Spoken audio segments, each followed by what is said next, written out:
Hello everybody, welcome to my episode review. 1,000 likes is going to be our like goal. We're going to be doing a breakdown of the latest episode.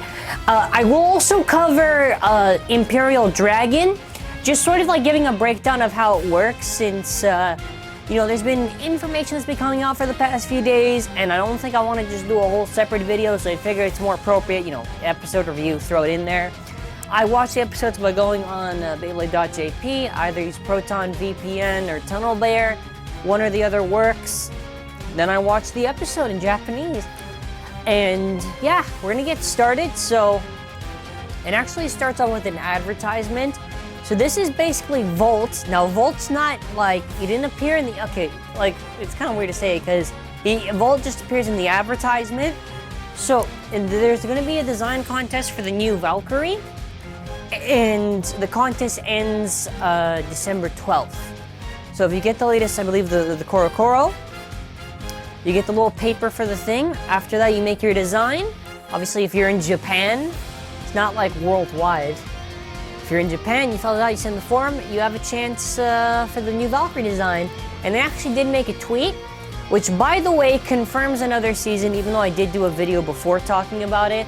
So the new Valkyrie, whatever design wins, is going to appear in the next season, and it's going to be the evolution, which, to be honest, it's kind of a little bit sad in a way. Now, another Valkyrie, I'm all for it. Slash really did suck. I think the chip for Slash Valkyrie was good, and Blitz was good, but the rest kind of, you know what I mean? And it kind of does suck too, because that means Volt does not get his Bay evolved at all, and Slash really sucks. So I guess we're gonna have to stick to like a mediocre Valkyrie until like the next season. Ooh. But yeah, we're gonna get started now. So the opening is a little bit different this time around. Not visually, but there is sound effects this time, which is really weird because we just got the new opening. Anyways, so basically it starts off with analyzing. So I believe there's no data on this bay.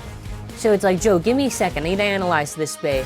So when Arthur sees Regalia owned by Gwyn, Apocalypse senses that, and it feels a good challenge. So I feel that most likely before the final battle between Drum and Arthur, it'll be Regalia versus Arthur. By the way, kind of like a quick spoil. Well, to be honest, this is an episode review, so if you're not watching it for a spoiler, I don't know what you're doing. So you can skip. So if you're watching the video on like whatever, what I'll say is I'll stay on this image for right now, and then after when I move on to the next one, that's when I stop talking about it. But basically, in the manga, I mean, Ashura breaks, and also Drum defeats Arthur with Imperial because he finds out the weakness is just aligning the points, and he wins.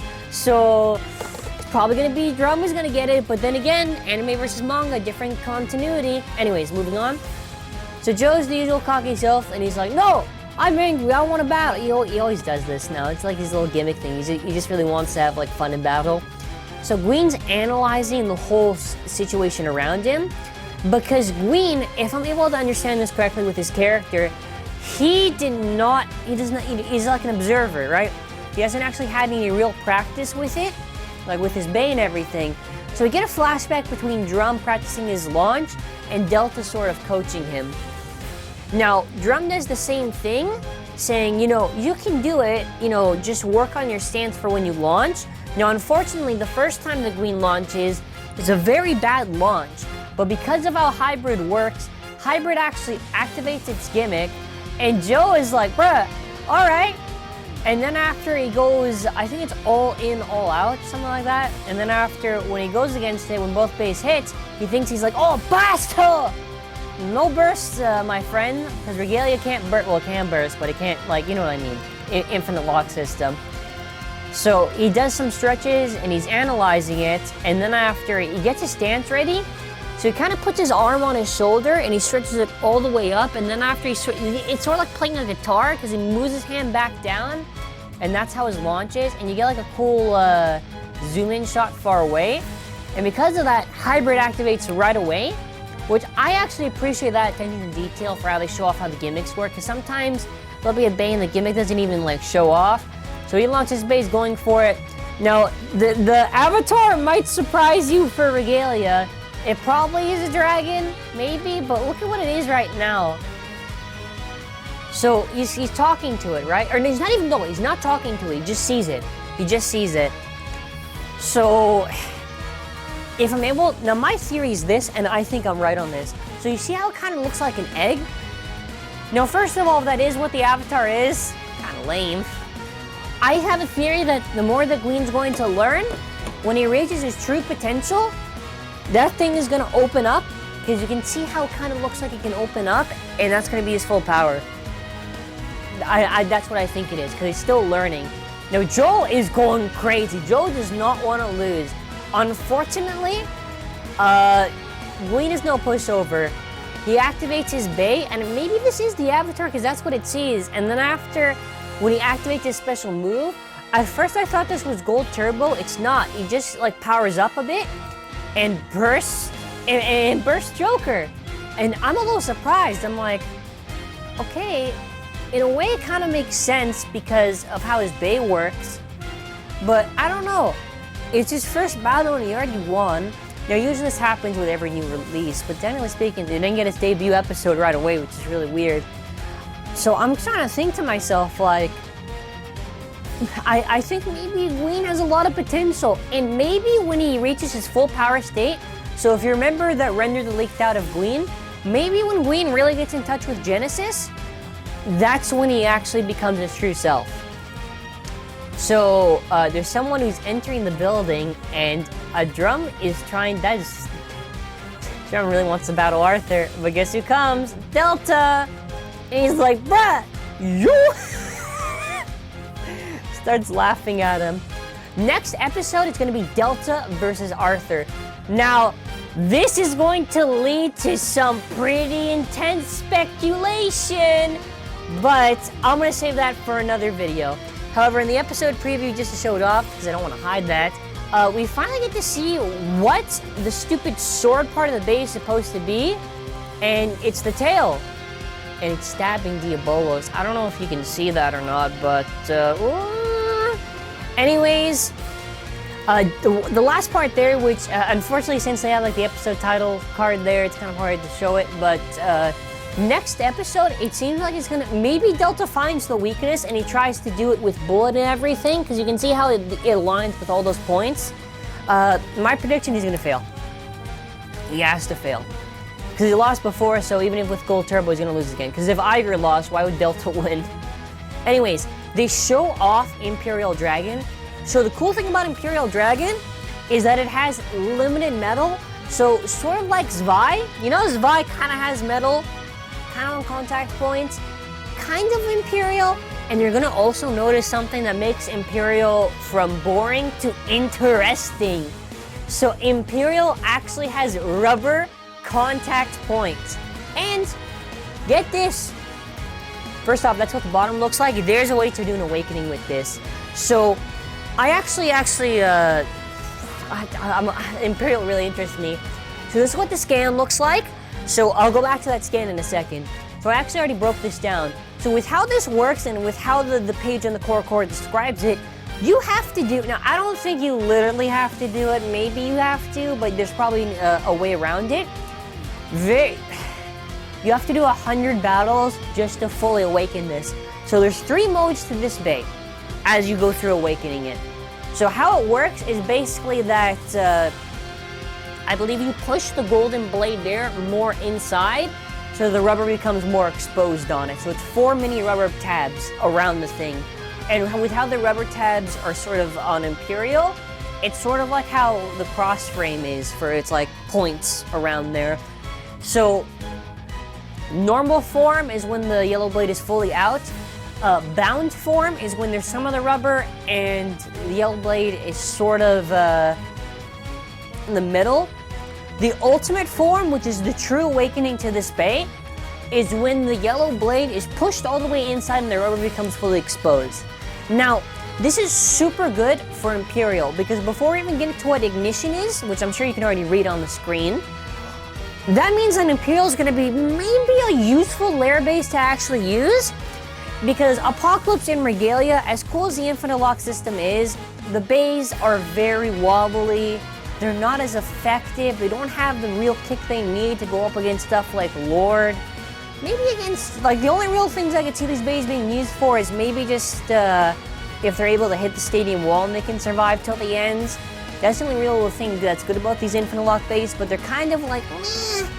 So, with Dragon, since you can put any chip on it, other than, let's say, of course, Diabolos or stuff like that, that means we're gonna have a lot of options to go through. And with metal contact points and rubber on it, I could see Imperial definitely rivaling Lord.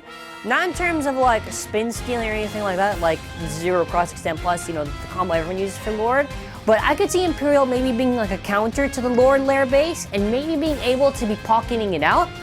So with Ignition, Ignition works like this. So if you don't know how a hybrid works, if you do like a really weak launch, it'll activate like a little bit, like, and then after that's it. If you do a normal launch, like regular launch with hybrid, then after you actually get the proper acceleration. And then if you do a hard launch with hybrid, I believe you get 2 cycles of it. So it's similar with Ignition. So Ignition, if you do a weak launch, there's 2 accelerations. With medium force, so basically means like a normal launch, you get the reverse and acceleration twice. So what that basically means is that, so when it's spinning around, it'll stop, it'll go to the center, it'll go left, it'll stop again, go to the center, it'll go right, stop again, go to the center, then after go left. So you're gonna get 2 full cycles of that. So when you do the hard launch, I'm assuming you get the same cycle, you get the same repeated cycle. So it goes reverse right away if you hard launch it, and then there'll be an acceleration. So Ignition seems, now if Ignition, first of all, Ignition, if it's not tight, it's not going to be that useful, right? If it's not tight, like if the spring's not good in Ignition, no, there's no use for it. But if the spring is decent, Ignition's going to be super good on Judgment. Super good. And I could see this definitely being used quite a bit. Is it better than hybrid is just the question I'm trying to think about. I would say probably it's better than hybrid if you think about it. Other than stamina, for what you really need to do with these drivers, just to knock out your opponent, it's probably better just to get to use Ignition. So that's the whole gimmick. So I'm gonna go back to this page right here. So you'll notice that it basically shows the breakdown of everything in the rubber contact exposed point. So for Imperial, my own thoughts, I think Imperial is definitely going to be like a release not to pass up on. Some of these releases have been kind of meh, like Apocalypse and Regalia, really after a while are kind of meh. Achilles was a disappointment, Knockout was not that bad, Tact was mid, it was okay. So I'm hoping this is a good one, this will be a good one. And that's going to be it for now, but yeah. Anyways, thank you for watching, and we're gonna do a quick battle right now. I know. I was about to end it, but I'm like, you wanna know what? You gotta do a battle at the end. Come on. Anyways, these battles are quick, so I still can't believe Delta's like, yeah, I lost to Arthur one time. Let me lose again. Literally just gonna be the death of his bay. Whoa there, easy there, buddy.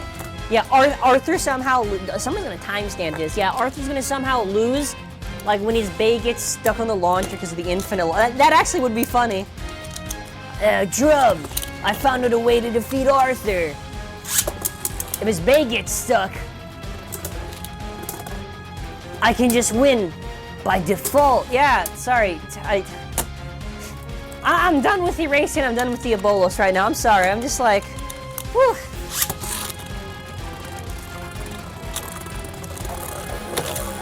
So, Judgment, I'm gonna get Judgment really nice right now, so I'm just trying to get Regalia on the launcher, right? Alright, Regalia, showtime done. Get him! Get him! Activate! Oh, it kind of is like the anime! It activated like last second. Alright. Yeah, but that's gonna be it for now. Alright. Thank you for watching and have an awesome day.